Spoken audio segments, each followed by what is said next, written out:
നിങ്ങൾക്ക് ആഭിചാരദോഷം എങ്ങനെ വന്നു എന്നറിയണമെങ്കിൽ നിങ്ങൾ ഇപ്പോൾ നടന്നുകൊണ്ടിരിക്കുന്ന അവസ്ഥയിൽ നിന്ന് യാദൃശ്ചികമായി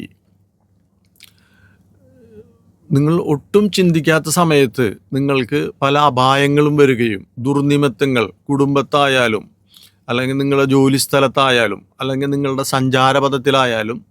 ദുർനിമിത്തങ്ങൾ കണ്ടു തുടങ്ങിയാൽ കൃത്യമായിട്ട് മനസ്സിലാക്കാം എന്തോ ഒരു ശത്രുദോഷം അല്ലെങ്കിൽ ആഭിചാരദോഷം നിങ്ങൾക്കും നിങ്ങളെന്ന വ്യക്തിക്കും അതുപോലെ തന്നെ നിങ്ങളുടെ കുടുംബത്തും വന്നിട്ടുണ്ടെന്ന് മനസ്സിലാക്കാം. അപ്പോൾ തന്നെ അത് അങ്ങനത്തെ ദുർനിമിത്തങ്ങൾ കണ്ടാൽ ഉടനെ ഒരു ജ്യോത്സ്യനെ കണ്ട് പ്രശ്നം ചിന്തിക്കുകയോ അല്ലെങ്കിൽ വിഷ്ണുമായ ക്ഷേത്രങ്ങളായിട്ട് ബന്ധപ്പെട്ട് നിങ്ങൾ അവിടെ വിഷയങ്ങൾ സംസാരിച്ചിട്ട് അവിടുത്തെ മഠാധിപതിയെ കണ്ട് സംസാരിച്ച്